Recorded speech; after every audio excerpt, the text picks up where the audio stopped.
కేసీఆర్ గారు. నాగర్ కర్నూలు జిల్లా, వనపర్తి జిల్లా, గద్వాల జిల్లా, నారాయణపేట జిల్లా చేసినాడు. మీరందరూ నారాయణపేట వాళ్ళు, గద్వాలోళ్ళు, కొల్లాపూర్ వాళ్ళు, అచ్చంపేటోళ్ళు మీరు మహబూబ్ నగర్ దాకా వచ్చేది ఎందుకు? మీ దగ్గరికే కలెక్టర్ను, ఎస్పీని తీసుకొస్తా, జిల్లా అధికారులను మీ దగ్గర కూర్చోబెడతా, ఇంత దూరం మీరు వచ్చేది ఏందని చెప్పి ఎక్కడికక్కడ జిల్లాలు ఏర్పాటు చేసినాడు. కలెక్టర్లను మీ గడప ముంగట కూర్చోబెట్టినాడు.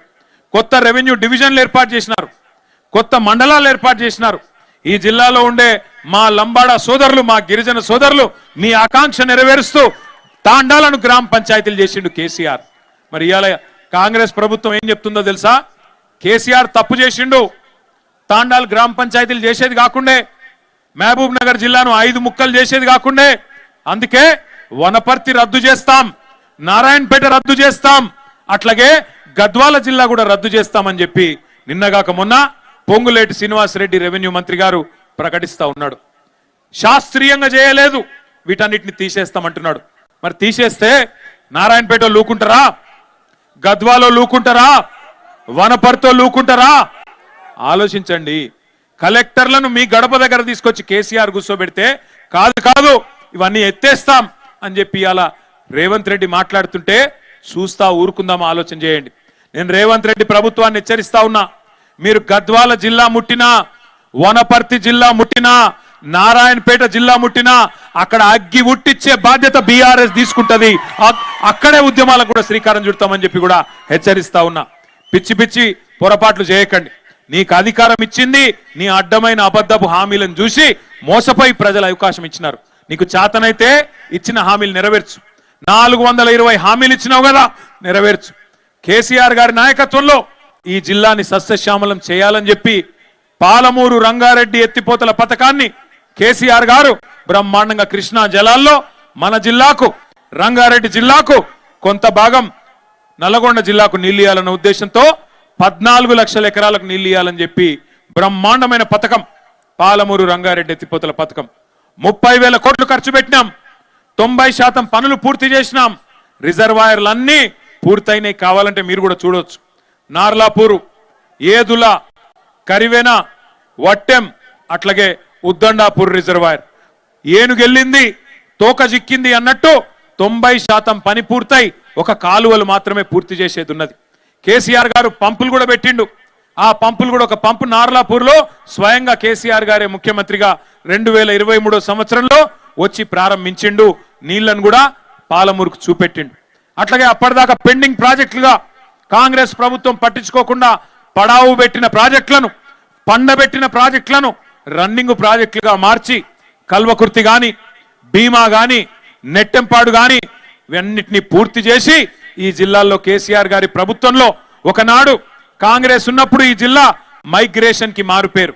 కానీ కేసీఆర్ గారు వచ్చిన తర్వాత మైగ్రేషన్ కాదు, ఇరిగేషన్ కు మారుపేరుగా 8 లక్షల ఎకరాలకు నీళ్ళిచ్చిన నాయకుడు కేసీఆర్ గారు. అట్లాంటి కేసీఆర్ గారు పాలమూరు రంగారెడ్డిని కూడా పూర్తి చేసి 14 లక్షల ఎకరాలకు నీళ్లు ఇవ్వాలని చెప్పి ప్రణాళికలు రూపొందించి 90% పూర్తి చేసి 30,000 కోట్ల రూపాయలు ఖర్చు పెడితే ఈ సన్నాసి ముఖ్యమంత్రి 10% పని కూడా చేయలేకపోతా ఉన్నాడు. ఎందుకు? ఏం బాధ నీకు? పాలమూరు బిడ్డనంటావు, ఎందుకు పాలమూరుకు నీళ్ళు ఇవ్వమంటే ఆయన బయటికి చెప్పాడు. కానీ ఒకటే ఒకటి ఆయన మనసులో ఉన్నది, తొందరగా పాలమూరు రంగారెడ్డి ఎత్తిపోతల పథకాన్ని పూర్తి చేస్తే కేసీఆర్ కు పేరు వస్తుంది, ప్రజలు కేసీఆర్ ను గుర్తు చేసుకుంటారు.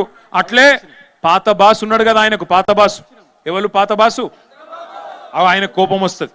మరి కృష్ణా నీళ్లు మొత్తం ఈడ గుంజితే మన హక్కు మనం తీసుకుంటే కిందికి నీళ్లు పోవు కదా, పాత బాసు ఊకుంటాడా? అరే నా చెంచగాడున్నాడు తెలంగాణలో ముఖ్యమంత్రి, వీడేమరా ఎక్కువ ఎగురుతున్నాడు అని చెప్పి ఆ చెంప ఈ చెంప వాయిస్తాడు కదా. ఎందుకంటే ఈయన రహస్యాలన్నీ ఆయన కాడున్నాయి, ఈయన చేసిన లంగ పనులన్నీ ఆయనకు తెలుసు. చెంచగాడు చెంచగాని లెక్క ఉండాలి కానీ ఎక్కువ ఎగురు తూకుంటాడా? ఊకోడు పాత బాసు. అందుకే పాత బాసు కోపం రావద్దు, కేసీఆర్ కు పేరు రావద్దని చెప్పి ఇలా పాలమూరు రైతన్నలను ఎండబెడుతున్నాడు ఈ ముఖ్యమంత్రి రేవంత్ రెడ్డి. ఆలోచన చేయండి దయచేసి.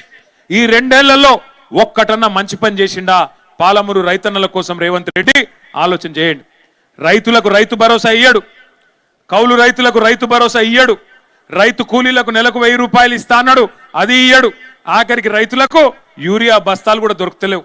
ఇలా యూరియా బస్తా ఇయ్యనోడంట మొత్తం పాలమూరును సస్యశ్యామలం చేస్తా అని మళ్ళా డైలాగులు కొట్టడానికి 17 తారీఖు ఇడికి వస్తున్నాడంట. గుర్తుపెట్టుకోండి, ఎవరైనా ఒకసారి మోసపోవాలి. ఇన్నిసార్లు మోసపోతే మరి వాళ్ళ తప్పు కాదు, మన తప్పు అవుతుంది. ఆయన నాకు ఒకటి మాత్రం అనిపిస్తుంది, రేవంత్ రెడ్డి గారు చాలా నిజాయితీ గల మోసగాడు. ఆయన చెప్పి మోసం చేసిండు. ఆయన ఏమన్నాడు, ప్రజలు మోసగాళ్ళనే నమ్ముతారు, ప్రజలు మోసగాళ్ళనే నమ్ముతారు, అందుకే మేము మోసం చేస్తామని చెప్పి నిజాయితీగా చెప్పిండు. ఆయన తప్పు కాదు, ఆయన చాలా నిజాయితీగా చెప్పినాడు. ఇప్పుడు కూడా చెప్తున్నాడు.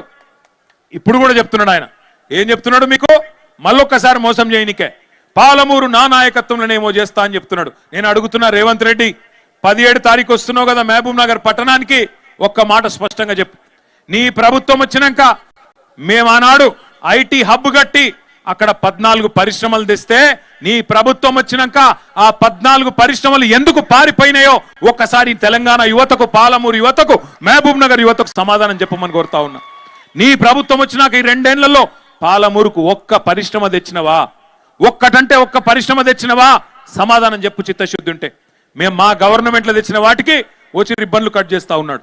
దేవరకద్రలో ఆనాడు ఆల వెంకటేశ్వర రెడ్డి గారు మేము అందరం పోయి కార్నింగ్ అనే పరిశ్రమను తీసుకొస్తే దానికి ఈయన వచ్చి రిబ్బన్ కట్ చేసి ఈయనేందో పీకి పందిరేసినట్టు ఉపన్యాసం చెప్తా ఉన్నాడు. మహబూబ్ నగర్ లో దివిటిపల్లిలో అమరరాజా అనే పరిశ్రమ 9,500 కోట్ల రూపాయల పెట్టుబడితో మన గవర్నమెంట్ లో కేసీఆర్ గారి నాయకత్వంలో మనం సాధిస్తే, ఈ మొనగాడు వచ్చి ఈయనేదో చేసినట్టు అక్కడ పోయి తిరిగి 2 సార్లు పోజులు కొడతా ఉన్నాడు. ఒక్క కొత్త పరిశ్రమ వచ్చిందా? నువ్వు వచ్చినాక ఉన్న ఐటీ పరిశ్రమలు బారిపోయినాయి. నీ నిర్వాకం వల్ల ఈరోజు ఒక్కటంటే ఒక్క కొత్త పని జరగడం లేదు. ఇక ఇంకా విచిత్రమైన మాటలు మీ జిల్లా ఎమ్మెల్యేలు మాట్లాడుతూ ఉన్నారు. ఇక్కడ స్థానిక ఎమ్మెల్యే ఉన్నాడు, ఆయన కుల్లం కుల్లా చెప్తున్నాడు. ఎన్ఎం శ్రీనివాసరెడ్డి ఏమంటున్నాడు,